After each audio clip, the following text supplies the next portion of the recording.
साथियों नमस्कार। साथियों, बिहार में आज पहले फेज का चुनाव है, लेकिन इससे पहले ही कल राहुल गांधी ने एक हाइड्रोजन बम फोड़ने की कोशिश करी जो पूरी तरह से फुस हो गया है और देश में अब इसकी ज़्यादा चर्चा हो भी नहीं रही। राहुल गांधी ने फिर से एक स्टेज परफॉर्मेंस देते हुए कुछ आंकड़े पेश करते हुए ये बताने की कोशिश करी कि किस तरह से बीजेपी चुनावों को हैक कर रही है, किस तरह से वोट चोरी हो रही है। हरियाणा पे इल्ज़ाम लगाया, महाराष्ट्र पे इल्ज़ाम लगाया और राहुल गांधी कैसे भी करके अब बिहार के वोटर्स को ये बता देना चाहते हैं कि भाई देखिए, हम लोग हार तो रहे हैं और हारने की जो वजह है वो वोट चोरी होने वाली है। आप देख लीजिए किस तरह से एक ही झूठ को बार बार चलाया जाता है और इतनी बड़ी जनसंख्या इस देश में है, इसमें कुछ लोग तो ऐसे होंगे जो राहुल गांधी के इतने फैन होंगे कि राहुल गांधी कुछ भी कह दें वो मान लेंगे। हमने बार बार आपसे कहा है कि किसी भी नेता की आप बात माना करें, चाहे वो मोदी हों, योगी हों, अमित शाह हों, राहुल गांधी हों या कोई भी विपक्ष का नेता हो, हमेशा उसको क्रॉस वेरीफाई किया करें। गूगल पर सब मिल जाता है, ऑथेंटिक वेबसाइट या कोई ऑथेंटिक डॉक्यूमेंट हो वहीं से उसको क्रॉस वेरीफाई किया करें। जब क्रॉस वेरिफिकेशन होता है तो राहुल गांधी की सब बातें झूठ साबित होती हैं, एक भी बात सच साबित नहीं होती। इस तरह का प्रेजेंटेशन इन्होंने कुछ महीनों पहले भी दिया था, जहां पर आपको याद होगा एक भी बात इनकी सत्य साबित नहीं हो पाई थी। उसी तरह से जब बिहार में एसआईआर हुआ था, इन्होंने उसका भी माहौल बनाया कि देखो इसमें नाम काटे जा रहे हैं, लोगों को हटाया जा रहा है जिससे कि बीजेपी जीत सके। फिर इलेक्शन कमीशन ने बोला हमने जो एसआईआर करी है, अगर किसी को लगता है कि उसका वैलिड नाम था और गलती से हट गया है तो वो हमें बता दें, हम उसका नाम जोड़ देंगे। या किसी को लगता है कि हमने गलत तरीके से उसका नाम काट दिया और हम जोड़ ही नहीं रहे तो बता दे। ऐसा एक भी व्यक्ति सामने नहीं आया जिसने ये कहा हो कि भाई मेरा नाम काट दिया गया है और आप जोड़ ही नहीं रहे हैं।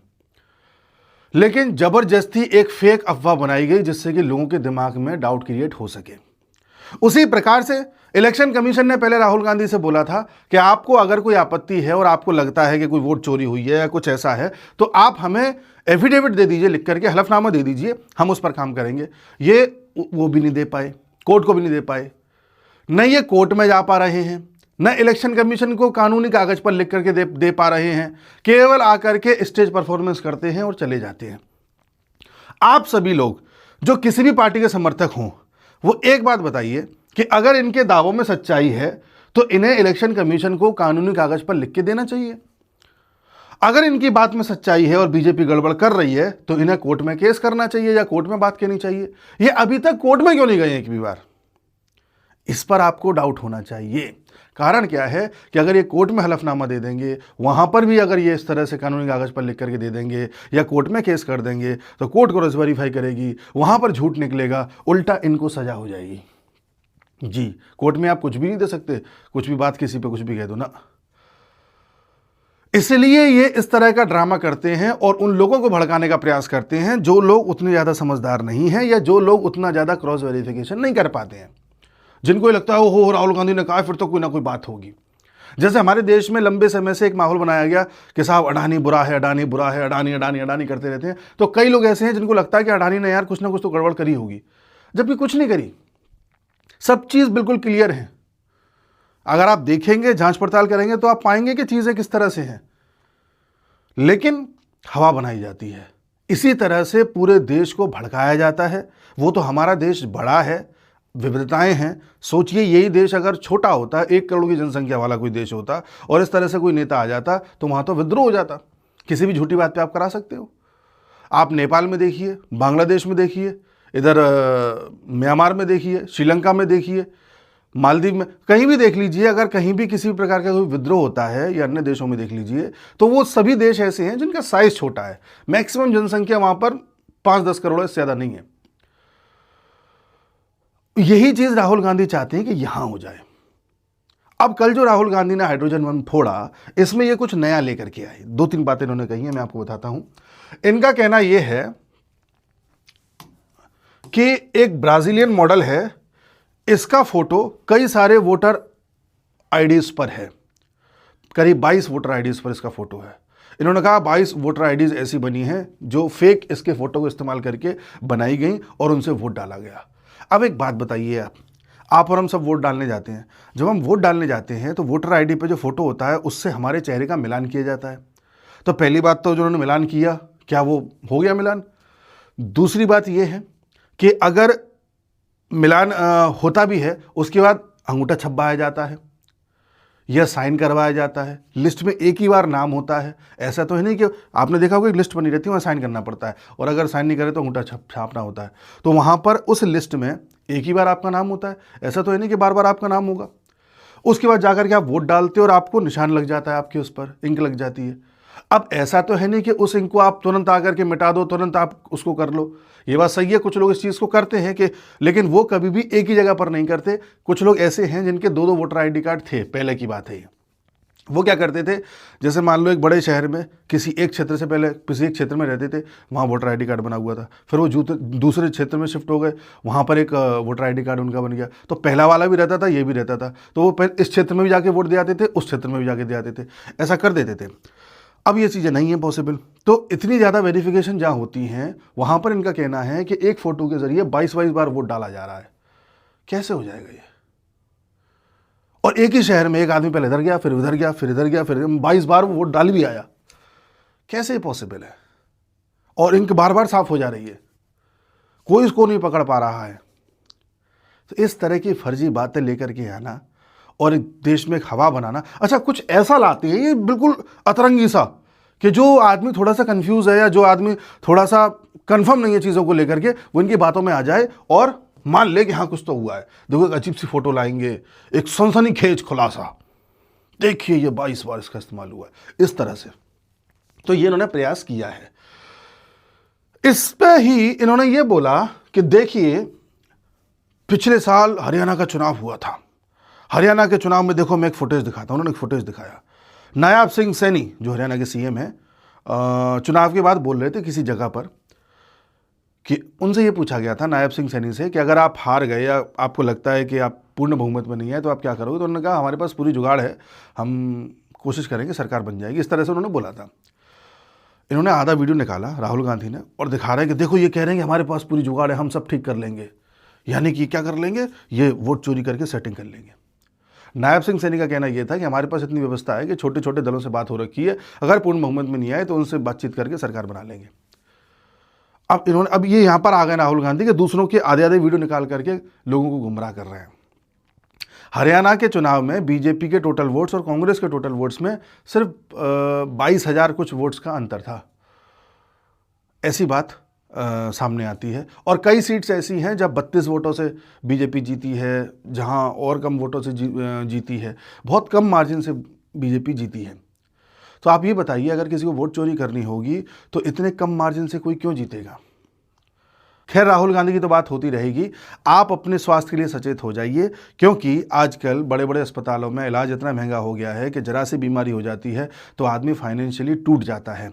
आपके साथ कभी ऐसा ना हो तो आज ही अपने लिए हेल्थ इंश्योरेंस लेकर के रखिए, जिसमें आपको हर महीने थोड़े पैसे देने होते हैं और बड़े से बड़े अस्पताल में जाकर के महंगे से महंगे इलाज को भी आप अफोर्ड कर सकते हैं। इस तरह की सुविधा आपको फाइनेंशियली सिक्योर कर देती है और आप बेफिक्र होकर के जी सकते हैं। और साथ ही टर्म इंश्योरेंस के बारे में भी सोचिए। खुदा ना खास्ता कल को आपको कुछ हो जाए तो आपके परिवार को जीवन में कभी भी फाइनेंशियल दिक्कत ना हो, उसके लिए टर्म इंश्योरेंस भी लेकर के रखिए। मैंने डिस्क्रिप्शन में और कमेंट बॉक्स में लिंक्स दिए हुए हैं, वहां जाकर के आप टर्म इंश्योरेंस और हेल्थ इंश्योरेंस ले सकते हैं और आपको टर्म इंश्योरेंस में 15% तक और हेल्थ इंश्योरेंस में 25% तक का डिस्काउंट भी मिल जाएगा। अब इनको बताते हैं राहुल गांधी को कि आप कितनी गलत पॉलिटिक्स कर रहे हैं। तो इन्होंने नायब सिंह सैनी पर जो आरोप लगाए, उसके बाद नायब सिंह सैनी ने बोल दिया कि भाई ये झूठ बोल रहे हैं, ऐसा कुछ भी नहीं है। हरियाणा के चुनाव के बाद से राहुल गांधी कुछ ज़्यादा ही परेशान हो गए हैं, क्योंकि हरियाणा का चुनाव एक ऐसा था जिसमें कांग्रेस की विक्ट्री सबको नज़र आ रही थी। हम सबको लग रहा था कि कांग्रेस आराम से जीत जाएगी और वहाँ पर किसान आंदोलन वगैरह कोई ना कोई चीज़ हो रही थी जिससे लग रहा था कि अब तो कांग्रेस जीती जाएगी। और हरियाणा में इतने लंबे समय तक बीजेपी रह ली है और इतने लंबे समय तक सरकार रह जाए, ये बहुत बड़ी बात है। तो कन्फर्म था कि कांग्रेस आएगी। वहाँ चुनाव हार जाना राहुल गांधी को एक शॉक दे गया है। वहाँ पर राहुल गांधी जो आप आरोप लगा रहे हैं कि साहब वोट चोरी की वजह से हम हारे हैं, वहाँ पर जितने भी दीपेंद्र हुड्डा हैं या जितने भी इनके छोटे मोटे नेता थे, इन सब की आपसी कलह की वजह से ये लोग हारे थे। और कांग्रेस के हरियाणा के सभी बड़े नेता ये मानते हैं कि इनकी आपसी कलह और हुड्डा की जो दादागिरी थी कि मैं जैसे कहूँगा वैसे होगा, उसकी वजह से ये लोग हारे हैं और सबके बयान आ चुके हैं। तो वहाँ की कांग्रेस के नेता खुद मानते हैं कि वो खुद की खिचड़ी की वजह से हारे हैं, लेकिन राहुल गांधी कह रहे हैं कि नहीं नहीं, वोट चोरी की वजह से हारे हैं। दूसरा, राहुल गांधी को हरियाणा की चिंता इसलिए भी है क्योंकि रॉबर्ट वाड्रा, इनके जीजा की ज़्यादातर ज़मीनें और ज़्यादातर उनका जो इन्वेस्टमेंट है वो सब हरियाणा में है, जिस पर अभी ईडी की जांच चल रही है। तो इस बात को लेकर के भी चिंता में रहते हैं, इसलिए हरियाणा को बार बार ये लाते रहते हैं। अब आप एक चीज़ पर और गौर करिए, राहुल गांधी ने वोट चोरी का मुद्दा किस वक्त छेड़ा? 5 नवंबर को। 6 नवंबर को क्या है? बिहार में चुनाव। राहुल गांधी हालांकि इस तरह से जो बात कर रहे हैं, ये बात से इलेक्शन कमीशन को चिंता होनी चाहिए, क्योंकि एक तरह से आचार संहिता लग जाती है और आप चुनाव से एक दिन पहले इस तरह की बात नहीं कर सकते जिससे चुनाव इन्फ्लुएंस हो। तो एक तरीके से आप चुनाव को इन्फ्लुएंस करने के काम कर रहे हैं। इस पर इलेक्शन कमीशन को संज्ञान लेना चाहिए। अभी तक नहीं लिया है, पता नहीं क्यों नहीं लिया है। दूसरी बात, राहुल गांधी से यहाँ पर पूछा गया था कि साहब अगर इस तरह से आप आरोप लगा रहे हैं तो आपको तो कोर्ट में जाना चाहिए। तो राहुल गांधी कहते हैं कोर्ट में जाने की ज़रूरत नहीं है, सुप्रीम कोर्ट के सभी जजेस अपने यहाँ बैठ करके ये सब देख रहे हैं जो मैं प्रेजेंटेशन दे रहा हूँ। मतलब ये इतने बड़े आदमी हैं कि जजेस को अगर चाहिए तो जज अपने आप संज्ञान ले, ये नहीं जाएंगे। इस तरह का तो उन्होंने तर्क दिया था। तो किस तरह से जनता को भ्रमित करते हैं आप देख लीजिए। एक चीज़ और, अगर वोट चोरी से ही आप हार रहे हो तो 2024 के लोकसभा के इलेक्शन में जब बीजेपी को 240 सीट मिली थी और कांग्रेस को 99 सीट मिल गई थी, तब तो आप बड़ा जश्न मना रहे थे, आप इस तरह की तस्वीरें खिंचा रहे थे।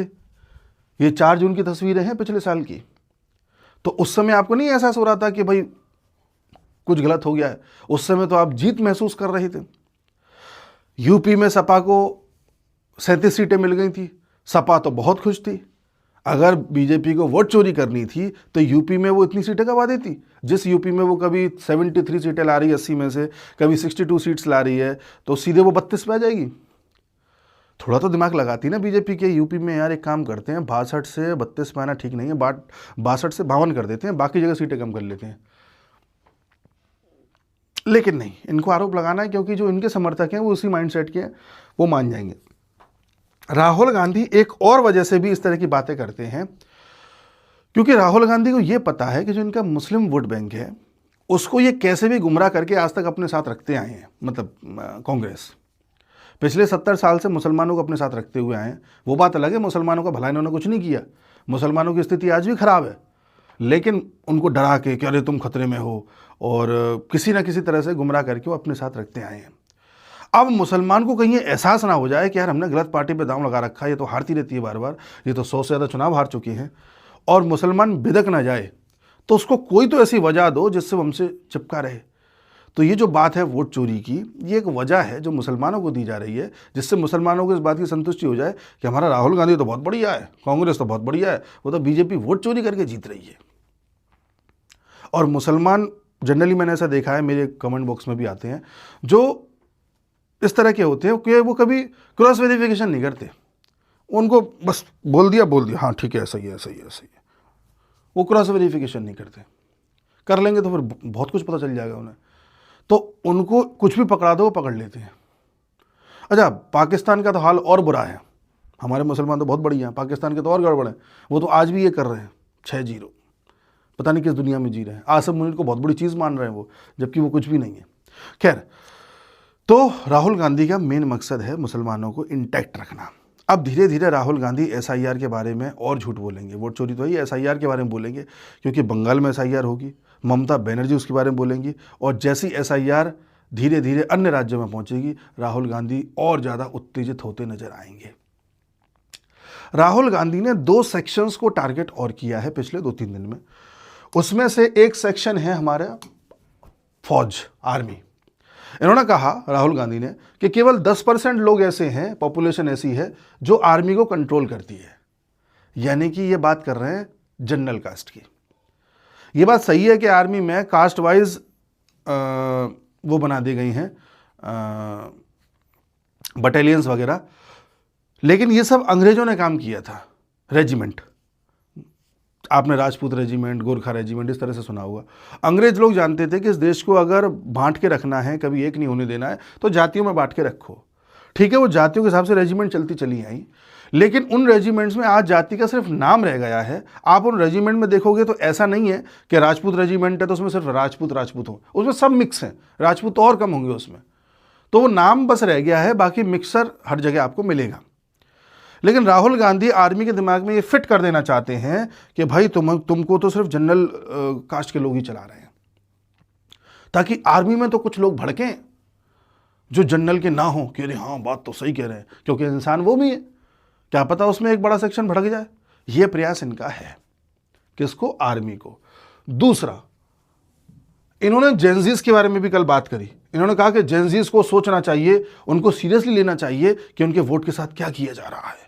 जेनजीज जो वोट डालने की स्थिति में अब आ गए हैं, उनका तो वोट चोरी हो रहा है, वो तो वोट डाल ही नहीं पा रहे हैं। जेनजीज सोचें इस बारे में, ऐसा इन्होंने बोला। अब आप ये जानते हैं कि जिस भी देश में तख्ता पलट होता है वहां पर युवा और आर्मी दो ही रोल निभाते हैं, और इन्होंने उन दो को ही टारगेट किया है। और बार बार आर्मी को तो पहली बार बोले हैं। अच्छा, आर्मी को इससे पहले ये बोलते थे कि हमारे कितने जट गिरे बताओ, हमारे कितने जट गिरे बताओ। अब इस तरह से आए हैं। जेनजीज का जिक्र इससे पहले भी कई बार कर चुके हैं। तो बार बार जेनजी आर्मी करने का क्या मतलब है? ताकि कैसे भी करके वोट चोरी का मुद्दा इस देश में गर्म हो जाए, गर्म होने के साथ साथ आर्मी में भी गुस्सा धीरे धीरे बढ़ता चला जाए, जेनजी भी सड़कों पर आ जाए, कैसे भी तख्ता पलट हो जाए। प्लान बाय जॉर्ज सोरोस, ये चल रहा है। अब आप तय करिए कि आपको ऐसा नेता चाहिए या नहीं। और आज सेव कर लीजिए, 6 नवंबर है, बिहार में चुनाव है। आज सेव कर लीजिए, 14 नवंबर को अगर महागठबंधन हारा, आरजेडी और कांग्रेस हारी, तो उसका बहाना इन्होंने कल ही बता दिया है, वोट चोरी। इस तरह से पॉलिटिक्स की जा रही है हमारे देश में। अच्छा, इनके वोट चोरी के प्लान को या वोट चोरी के मुद्दे को तो आरजेडी वाले भी एंडोर्स नहीं कर रहे। तेजस्वी यादव से पूछा गया कि वोट चोरी पे आप क्या कहना चाहेंगे या एसआईआर पे क्या कहेंगे, तो उन्होंने कहा वो जो हो गया, टाल दिया क्वेश्चन। तेज प्रताप, तेजस्वी, कोई इस बारे में बात नहीं कर रहा। प्रशांत किशोर, कोई बात नहीं कर रहा, क्योंकि उन्हें पता है ये मुद्दा चल ही नहीं रहा कहीं भी। इन्होंने 2 महीने पहले बिहार में चलाया था पूरा अभियान, वोट चोरी का मुद्दा नहीं चल रहा। तो सबको पता है कि ये मुद्दा नहीं चल रहा है, बट ये अभी भी लेके घसीट रहे हैं उसे। ये है इनकी स्थिति। मिलते हैं अगले वीडियो में, तब तक के लिए नमस्कार।